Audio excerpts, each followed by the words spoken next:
చెప్పండి. చూసాను, రోజు చూస్తాను.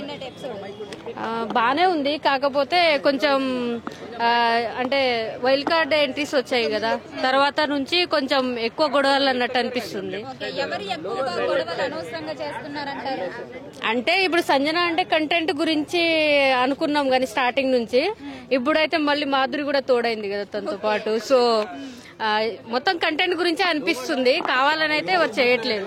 ఓకే, అంటే ఎందుకని మాధురి గారు అనవసరంగా గట్టిగా అరుస్తున్నారు? పేరు అడిగినందుకు లేదంటే కూర్చోమన్నందుకు ఎందుకు అంతగా ఓవర్ రియాక్ట్ అవ్వడం? చెప్పాను కదా, కేవలం కంటెంట్ గురించే అనుకుంటున్నా నేనైతే. ఓకే, కంటెంట్ కోసం అంతగా అరుస్తున్నారంట. అంతే.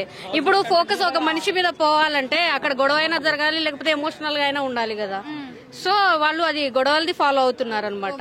మరి ఇటు రమ్య మోక్ష గురించి వస్తే ఎంటర్టైన్మెంట్ ఇస్తా అని చెప్పి లోపలికి వచ్చింది, మరి ఎంటర్టైన్మెంట్ ఇస్తుందంటారా? అంటే ఫస్ట్ వీక్ అయింది కదా, ఇంకా వీక్స్ ఉన్నాయి కదా, సో చూద్దాం ఎట్లుంటదో. కానీ బానే అనిపించింది, అమ్మాయి కూడా బానే అనిపించింది, బానే చేస్తుంది, పర్లేదు. అంటే ఇంకా గేమ్స్ ఏం ఆడలేదు కదా తను, గేమ్స్ ఆడిన తర్వాత మనకు అర్థమవుతుంది ఎట్లా ఏంటిది అని. అవునవును, బానే ఆడుతుంది, బట్ ఇంకా ఫర్దర్ వీక్స్ చూస్తే మనకు అర్థమైపోతుంది ఎవరు ఏంటిది అనేది. కొంచెం మాధురి గారు అయితే స్టార్టింగ్ లో అర్థమైపోయింది, ఇప్పుడు రోజు చూస్తాం కదా మనం. లేదు అంటే బిగ్ బాస్ ఆఫర్ ఇచ్చాడు, ఇప్పుడు ఆఫర్ ఇచ్చినప్పుడు ఎవరైనా యూజ్ చేసుకుంటారు కదా. అమ్మాయిలు అయితే మెయిన్ గా ఫుడ్ అంటే ఇష్టపడతారు. సో ఫుడ్ గురించి మనం మాట్లాడడానికి లేదులే, అందరూ తింటారు కదా ఫుడ్. మరి ఆయేషా గురించి ఏం చెప్తారు? అట్లే యాక్చువల్లీ షీఈ్ మై ఫేవరెట్ అనమాట. ఆయేషా బానే చేస్తుంది, కాకపోతే ఇంకా ఇద్దరు ముగ్గురు ఉన్నారు కదా, కొంచెం లాంగ్వేజ్ ప్రాబ్లం వల్ల ఇంకా ఓపెన్ అప్ అవ్వట్లేదు వాళ్ళు. సో ఫర్దర్ గా అవుతారు, ఫస్ట్ వీకే కదా, ఒక 2-3 వీక్స్ తర్వాత మనకు అర్థమైపోతుంది ఎవరు ఏంటిది అనేది. వైల్డ్ కార్డ్స్ లోనా? వైల్డ్ కార్డ్స్ లో ఈ ఆయిషా ఓకే అనిపిస్తుంది కొంచెం. ఇంకా ఎవరున్నారు వాళ్ళు గుర్తుకు రావట్లేదు. లేదు, నాకు ఆయిషానే కొంచెం స్ట్రాంగ్ అనిపిస్తుంది. మాధురి గారి గేమ్ ఎలా ఉంది? మాధురి గారి గేమ్ అంటే ఇప్పుడు బానే ఉంది, కానీ కొంచెం అరవడం తక్కువ చేసుకుంటే ఇంకా బాగుంటది. అంటే రియల్ గా ఎట్లా ఉన్నారో లోపల కూడా అట్లా ఉంటే కొంచెం బెటర్ ఉంటది.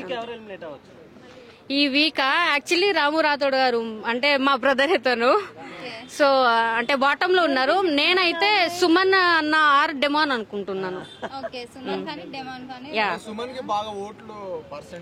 అదే చెప్తున్నా కదా, 2 ఆప్షన్స్ ఉన్నాయి, మేబీ డెమాన్ ఆర్ సుమన్ అన్న అవ్వచ్చు, లేకపోతే వాళ్ళు సర్ప్రైజ్ చేయొచ్చు. ఈ వీక్ ఎలిమినేషన్ లేదు, వైల్డ్ కార్డ్ ఎంట్రీస్ కదా అంటారు కదా. సో అట్లయినా రీతు చౌదరి నామినేషన్ లీక్ రాలేదంటారు. రీతు చౌదరి, ఇప్పుడు రీతు చౌదరిని కదిలిస్తే అక్కడ 3-4 ఎఫెక్ట్ అవుతారు అనమాట వాళ్ళు. ఇప్పుడు డెమాన్ ఎఫెక్ట్ అవుతాడు. సో అటు కొంచెం కళ్యాణ్ కూడా ఇప్పుడు నార్మల్ గా అంటే లైట్ తీసుకున్నాడు తను, కాకపోతే కొంచెం ఇద్దరు ఉన్నారు కదా, సో అది కొంచెం డిస్టర్బ్ అవుతుంది అనేసి ఆలోచిస్తారు అనుకుంటున్నా. హౌస్ మేట్స్ తనుజను పక్కన పెట్టేశారని చెప్పేసి వైల్డ్ కార్డ్ ఎంట్రీ నుంచి వచ్చిన వాళ్ళు చెప్పారు కదా, అది నిజమేనా? తక్కువ అంటే పక్కకి ఏం పెట్టలేదు, అంటే ఎంత పక్క పెట్టినా ఏం పెట్టినా తన గేమ్ తనైతే ఆడుతుంది కదా. అంటే ఫాదర్ డాటర్ బాండింగ్ పోయిందని చెప్పేసి ఆమె సార్ అని పిలుస్తుంది. అది బాండింగే కాదు, మొత్తం స్ట్రాటజీయే వాడుతున్నారు. భరణి గారి గురించి ఎవరికి తెలియదు, ఇంకా తర్వాత తెలుస్తుంది. అంటే తనుజాది ఇజ్జత్ ఏం తీయలేదు. తనుజ అంటే ఆన్సర్ ఇచ్చింది, బానే ఆన్సర్ ఇచ్చింది రిటర్న్ లో.